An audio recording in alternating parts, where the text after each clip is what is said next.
Hello and welcome to Beyond the Lines. Today I'm having the first coloring episode for you, and the drawing that I'm going to complete is this one here, an elephant. It's from this Fantasia book that I showed you in the pilot episode, and I'm going to focus on how warm colors mainly work with each other and make for a nice contrast still. So follow me along and I will tell you all about why I chose colors, where to put them in the drawing, where to have separations, repetitions, stuff like that, so that you, get an insight into how I color things. And there we are, time to color. So I chose 3 of each: warm blues, warm grays, and warm yellow oranges, and 1 brown that could either fit into the warm or the cold section. It's pretty much in the midst of warm and cold colors. Now, you might think, blue is a cold color, Sarah. What goddamn awful things are you saying here?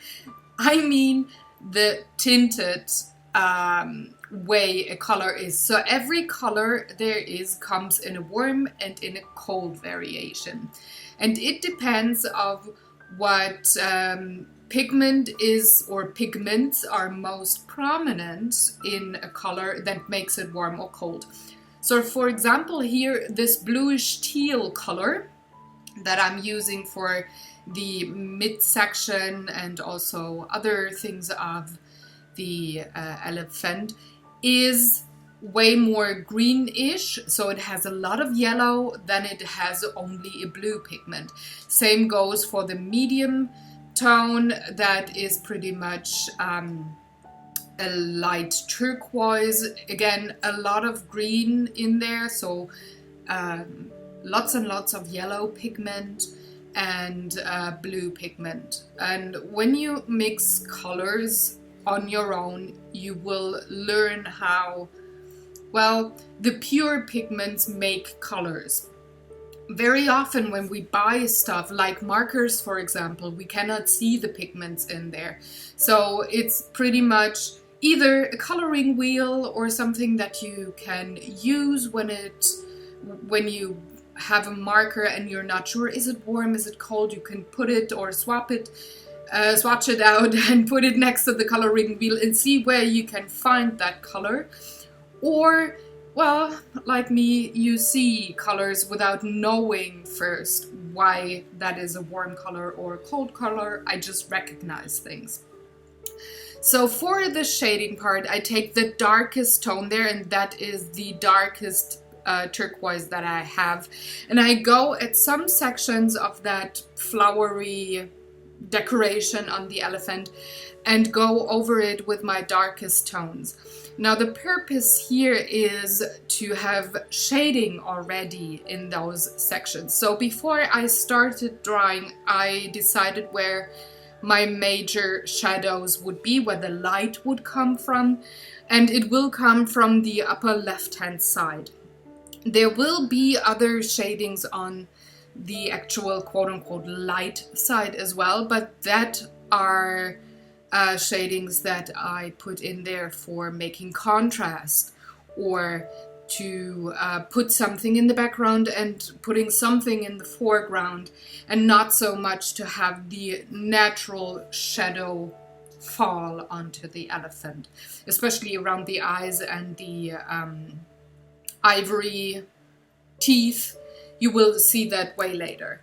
So I'm going around that flower in the middle and see, okay, how far do I want to go with the shading? And I'm going in with the darkest color, and then where I had the medium tone, I go over the whole thing with a medium tone again, and where I had the lightest tone, I go over it with the lightest color again. So it's pretty much like Copic marker coloring, where you go back and forth with your tones and make them blend. With these Faber-Castell pens, you can only blend so much. But if you don't mind that the ink bleeds through the paper a bit, or if you don't want to use the back section of whatever page you're coloring, go for it, saturate the whole paper. It might peel a little bit, don't worry, once it's dry you can scrub away the paper peels a bit. Still, you have enough surface that is colored smoothly. Then it might be a bit scary in the beginning, but don't worry, it does work.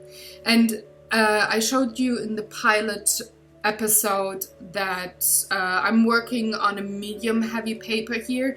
So if you have the thinnest, flimsiest paper, maybe not go for it. Maybe draw something on your own and then color, or just use the same principle on your own designs.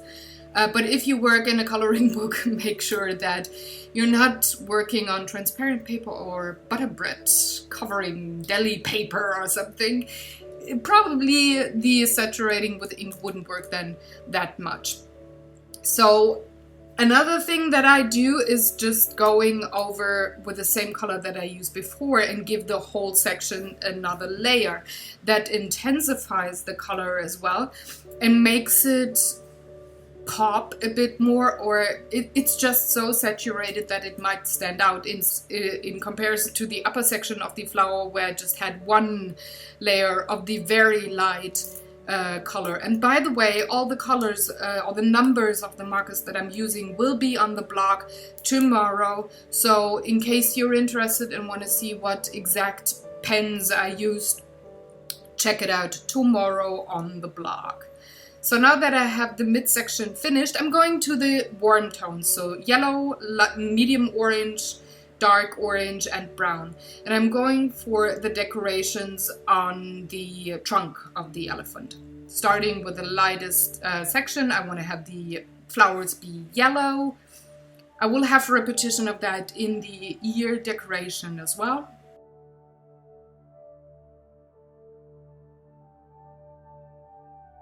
Just coloring in the whole segment there. And then repeating the same thing on the other flower as well. Once I have that done, I go in with the medium color and just give the center of the flower a more stronger orangey kind of a tone and leave the petals be pretty much yellow. I'm just feathering out a bit of that medium orange color, just to give it depth. It just makes it look nice in the end. And I like to stay with colors that are of the same family. So for example, you have, I don't know, a box of the Faber-Castells, for example, that I used for this. I take colors that are next to each other in the box to use them on the same object to make layers. So for example, this pen here, this yellow one, looks pretty cold on the outside, but it's actually more a mustard yellow tone. It's very warm, or saffron maybe. That's what could also be a nice name for it. And that midsection orange here is pretty much next to it in my box, so I know that these two colors go together very well. And then I'm just giving the remaining part of the decorations in the trunk a whole solid layer of the same midsection orange color. And go in with my darkest orange now to shade that. Now the trunk is bent, so there will be a dark shadow in that bend. And again, I'm going with the upper left-hand side has the light source. So I will have to shade the lower section and have the shadow go a bit higher on the right section of that trunk. And I'm just giving that decoration-y part a whole layer of that. Another thing that I could have done is going with the patterns that are on that elephant and have every section colored differently or have color repetition there. But I decided to just ignore the intricate patterns on this elephant and have bigger sections of the decorations be colored in the same way. It just makes it way more easy to shade. A thing that you could do is put aside one color that is for shading, have everything done in different wonderful colors and go for the patterns there in these coloring books. And then in the end, give the elephant a shading with that one color that you put aside. And only then you have to decide where your light source comes from. That's another way to color as well, which I'm going to show you in a later video too. So if you don't know what I'm talking about right now, don't worry, I'm going to show you.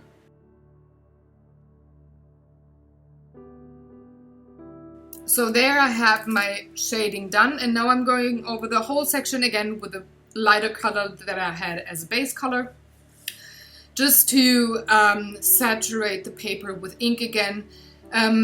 The colors won't move much, they will blend nice, though again not as well as with alcohol markers, but you can achieve almost the same things with those India ink markers, or Indian ink, however it's called. You know what I mean, right? The Faber-Castells. And I'm going the same way on the upper section of the decoration there. Again, shading the right hand side way heavier than the left hand side, and also so the bottom and the right hand side is shaded, and coming in back with the lighter color on the upper part of the decoration, and tilt that to the left as well. It's pretty simple, right? At least I hope so. Now to have contrast and real heavy separations between the sections that are colored, I went in with my darkest brown here that I chose just for separating things on the trunk of the elephant, and color one layer only the scalloped outlines of the decorations on the elephant's trunk. That makes it again pop, especially if you have a darker color as an outline or a frame. Makes the orange and the yellow pop a lot. But it also makes just for nice contrast or really stark separations between sections that you color. And the same principle goes for watercoloring, for acrylics, oils. It's the same coloring principle no matter what medium you use. I won't work differently in the way I choose colors depending on the medium. A warm blue is always a warm blue, no matter if it's ink or colored pencil or acrylics or whatever you want to use as a medium. It's always the same thing, and the way to have depth and shadow help or shading help convey 3D is also the same way. It might, just the application of the medium always changes. It always depends on the medium that you're using. But the way to color is always the same. The colors are conveying the same thing in the end. For me, they convey emotions, for example, but this is also a topic I'm going to go into in depth in another video. Now, I've moved to the ears of the elephant and had the same color, that yellow mustard saffron color, for the flowers in the ears. It's the shape of the flowers is the same as the shape on the trunk, so I wanted to have repetition there. It just makes it nicer for the eye, and I colored those flowers the same way as I colored the flowers on the trunk of the elephant. It just this elephant has very symmetrical look with the patterns and everything, so it makes it even nicer to the eye and way more harmonic and calm and almost tranquil to have the same sections colored the same way and shaded the same way. Now, for the other sections of the ears, the inner ears, like not the rim on top, but all the other decorations there, I'm going to color the same way as the main decorations on the trunk. So light orange, dark brown. And only for some sections I will have the brown be the shading color, or have not only 2 colors blend into each other, but 3 colors. And that just makes, again, for a harmonic look, because you shade the same way, you color the same way. Now I'm putting in the shadow on the lower right hand side again, though with the rims of the ear pretty much shading the whole flower, I could have gotten away with having the whole flower down there also be shaded from the upper left hand side, because the big head makes a shadow as well. But I didn't go for that. I would go for things like that if I had well, an elephant that wouldn't have any decorations maybe. But I wanted to have the focus onto the coloring book experience, so having the patterns be taken into consideration and being worked with, and not discarded completely and just colored the whole elephant in various tones of gray. But I still wanted to have some realism there, so I kept the main shadows on the lower right hand side. I hope that makes sense. If not, let me know, then I have to learn new words that I could explain with.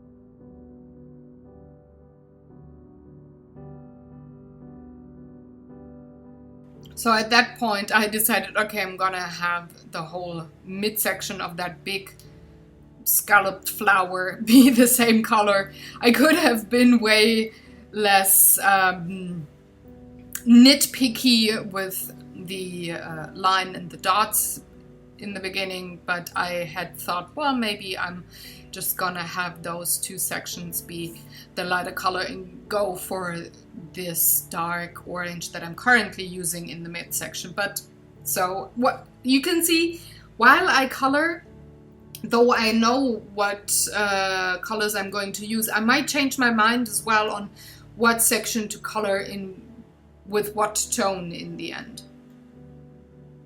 So I'm feathering again, meaning I have a lot of pressure when I start with my stroke there, and then go lighter and lighter, just to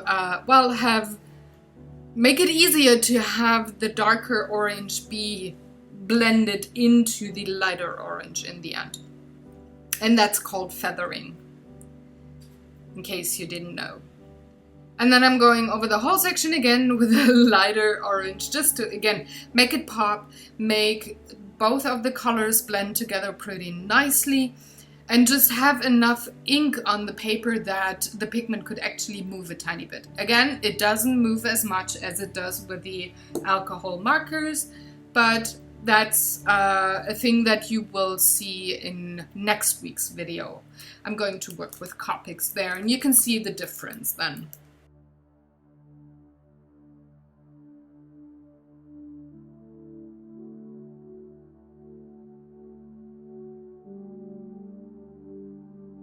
And by layering and going back and forth with both of your tones there, you can work pretty much as long as you want and have it look right in the end. With the Faber-Castells, again, depending on your paper, it could peel a bit, but don't be afraid. Just work with it. You're probably not gonna, I don't know, sell this work. It's probably, if it's a coloring book, it's more for your own enjoyment or for learning things. But if you apply that way of coloring on other projects where you work with markers, one thing I could always recommend is always have a test project be done where you don't mind if you screw up or if things don't work the way you want to. You won't be too upset in the end and learn things for the big project that you want to work on maybe. The whole art thing is a learning thing. You're always gonna learn something new and try something different in the end. And well, that's pretty much one of the major pillars for creativity, is it not? It's like, yeah, oh, I wonder how that works. That's pretty much the start of things when it comes to artwork, at least in my studio. I'm just a curious mind, and well, I play with my curiosity there. Again, I'm using the dark brown to set sections of the ear decorations of the elephant apart. And again, to have repetition there. It's the same scalloped pattern, or the shape is the same as it is on the trunk of the elephant. And even if you, if you just maybe color the same shapes the same way on a rather abstract kind of a project, just the way that certain shapes have certain colors is very pleasing to the eye. It's again, you have repetition there, you have shape repetition and color repetition, and it, for whatever reason, it's just very nice to the eye. I guess the human mind searches for patterns and pattern recognition and just to, well, have repeated things. The human mind seems to like that, so that's one thing that you could play with as an artist and use it to your advantage. Now for those teardrop kind of shapes that I'm currently coloring on the right hand side, this is the section where I will use 3 colors. So the whole section will get a solid layer of the medium tone orange. By the way, in that whole elephant, I'm not going to use the yellow anymore. I'm done with the yellow. So the lightest orange now is also the lightest tone that I'm going to use in that section. I will have the medium shading going on with the dark orange that I used again and again in other sections of the decoration of the elephant. And the darkest shadow will be done with that same brown that I used in one layer only on the trunk and those scalloped flowers. And that makes for a nice effect there. It by using the same color and also having the same technique and the same way of shading things, if you have it throughout the whole painting, things might be a bit boring in the end. Though the mind likes to see pattern and finds that very pleasing, having a tiny bit of a difference but enough of repetition in the same way makes things interesting. So I could have just left it with the light and dark orange there. Would have been totally fine. But I decided now I'm going to change things up a tiny bit and bring in the brown for the darkest shadow there. And in the end, you will see that your eye will move to that section. So the way my eyes move through the finished painting is I start at the bottom of the elephant, like on the tip of the trunk, move up, move to the right, and then move to the midsection and the left ear over the rim of the ears, the top section. Then circle the left ear pretty much and move to the eye section with the turquoise flower in the end, and then end at the ivory teeth. That's the way my eyes move through the finished piece. And they linger on these teardrop shaped parts that I'm currently coloring. And you can see that I can drag the brown a bit by coloring over the whole thing with my lightest color again. You should probably just scribble the pen afterwards just to get rid of any pigment that doesn't belong into the light orange pigment there. But even with that saturated section there, it didn't bleed. So you can really go a long way with Indian ink markers without having the fear of having bleeding through sections.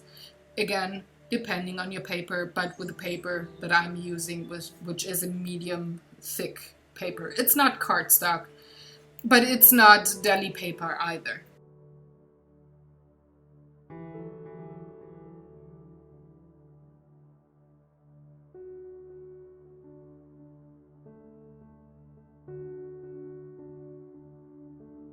So now I have the main parts done, and I have enough of the orange in there. Any more and it would be overwhelming. So I'm going in with a lot of the dark browns again for the thinner decorations there. These, I don't know what they are called, the pattern. And then I need some more blue, because for now I only have one section where I do have the turquoise blue. Now, you could go with very similar colors and have just one color to pop. That would be fine. But since I'm having, or it would really pop then, but since I'm having more than one color or more than one tone, the turquoise wouldn't pop as much, especially since I have a lot of shading going on and the patterns are pretty prominent.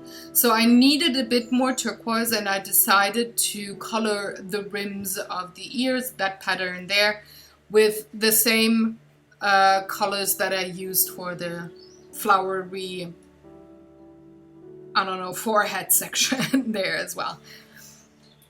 And by having the top of the pattern be lighter than the bottom, again, you convey depth, you convey lighting, and it quote-unquote stretches the elephant a bit. Would I have put the dark on top and the light on the lower side of this pattern here, it would have quote-unquote narrowed the elephant. At least it would feel like that to the viewer. And now it's time to color the elephant's skin, and I used warm grays. I could have gotten away with cold grays as well, but the reason that I chose warm grays is that orange and blue on the color wheel are opposite colors. So they work together next to each other very nicely. They make each other pop. But if you mix them, you get a muddy color, either more on the browner part of the spectrum or on the grayer part of the spectrum, depending on what blue and what orange you are going to mix. So and in what ratio. So if you have, let's say, a cold blue and you have 2/3 of your color be the dark blue and 1/3 being a warm gray, you would get more of a cold gray in the end. Did I just say gray? I mean orange, of course. You get more of a cold gray than you would a warm gray. But since I'm using turquoise, which is a warm blue, and orange, and not peach. Peach, for example, is a colder orange, or apricot. But I'm using a very warm orange. If I would mix those two colors, I would get a warm gray. And that is why I did use the warm gray in the end. It would be way more of a brownish color, like a muddy color, than it would be a gray that you would mix maybe from black and white or cold blue, cold brown, for example. So there's your reasoning why I did choose warm gray. It doesn't pop as much. The colors would pop way more if I would have used a cold gray, but I went for a more harmonic, warm kind of a feel for this elephant, because, well, the pattern to me says Orient or India. Maybe I would recognize those patterns from these sections of the world, and to me that speaks of warm climate, warm culture, warm people. So I didn't want the contrast to be too heavy on the elephant in that regard. And I went with 3 tones of warm grays and just, well, colored in all of the sections. The color tone that I used most is the lightest shade of the warm gray. Only underneath the rims of the ears I used the darker shadings, and now I'm just intensifying the lines that are on the head of the elephant and give a bit more shadow left and right of the trunk. So I want the trunk of the elephant to pop, though the lighting or the tones should be a bit lighter on the left hand side, since the major light source comes from the upper left. But that is the point that I said earlier, that I'm not, well, shading accurately in the sense of disregarding patterns or lines that are already drawn into, well, the design of the coloring book there. So I'm taking those lines into consideration. If I would have shaded absolutely correctly, I would have shaded the right-hand side underneath the eye of the elephant way darker.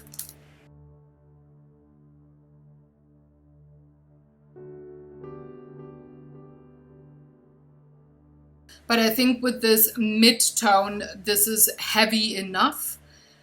I still want there to be some visibility of lines that were already drawn in. Now with the darkest tone, I go into the deepest valleys of the face of the elephant. So alongside the trunk, underneath the eyes, just to have the trunk move to the foreground and the rest of the head move to the background. So that way you will have a lot of depth there.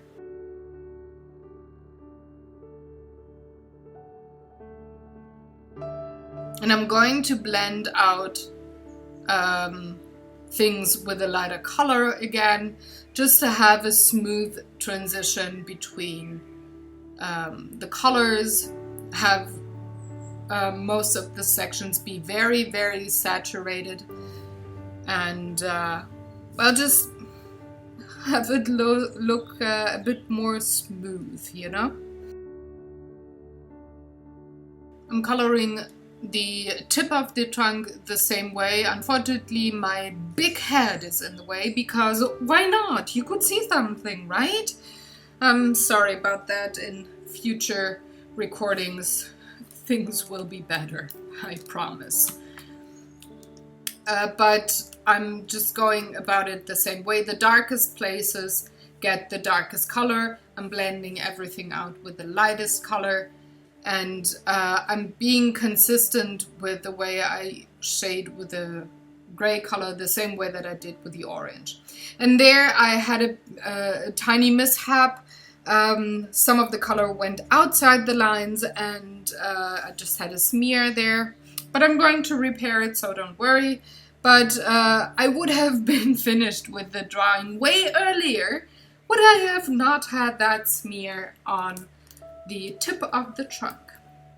But yeah, why not make yourself some more work if you don't have enough? I don't know. So for the ivory, I used a tiny bit of the lightest turquoise that I used, and I will just blend it out with the lightest gray color and then go over the whole section with a darker gray as well. It just tints the gray a bit more greenish. You cannot really see the turquoise in the end. It just gives it a tint that is only noticeable on a closer look, you know.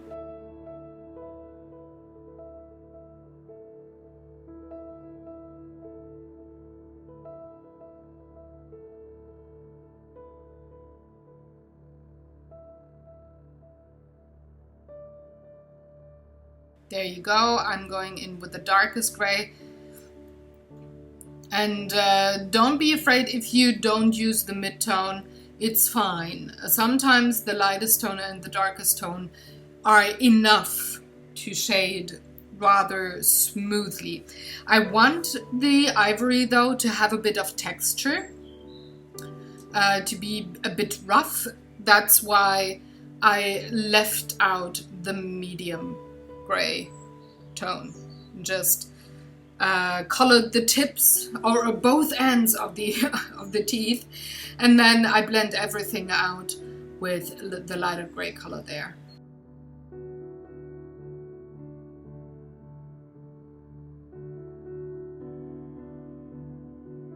And once I had the elephant finished, I used my black Copic marker to color the whole background because, again, like I said, I fucked up with that smear on the trunk of the elephant.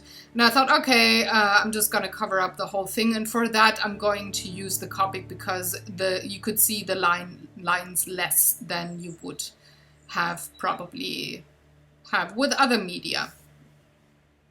But I could have saved that work, would I have not have had the smear there. But in the end, the black background makes the elephant pop even more, which I like a lot. It makes, well, the white background is also just a solid color, but the contrast to the warm grays is way more heavy with a black background than it is with a white background. Now, the final thing I'm doing is going in with the darkest gray and just there are very tiny details there. I'm just gonna color some of them in and then going in with a white gel pen to just intensify white sections that are already there, like the reflections in the eyes or other tiny dots here and there that I want to add just to have a bit of detail there, you know? I'm not doing the gel pen treatment with every painting, drawing, or coloring page that I do, but I use it pretty often, so I thought I'd show that to you here as well, just to, well, make you aware, if you aren't already, which I am very sure you are, that these tiny helpers could sometimes, well, not change a drawing or the look of it, but it just finishes it. It just has a different quality in the end by having those tiny details added. And that pretty much sums up my first drawing here. I hope you had fun and learned something with all the talking that I did. I hope that the background noise wasn't too bad. I have my fan on. It's really, really hot in my studio. So I'm going to be back next Thursday with a new page to color. Next week, like I said already, it's going to be Copics and cold colors. So check out what I'm going to do there. And I thank you very much for watching. If you have any questions or other comments, please leave them in the comment section below. Hop on over to my blog tomorrow. You can see close-up photos and a whole list of all the supplies that I used. And yeah, do the good YouTube stuff, like, share, subscribe if you feel like it. And go create, go color. Have fun, everybody. Bye-bye.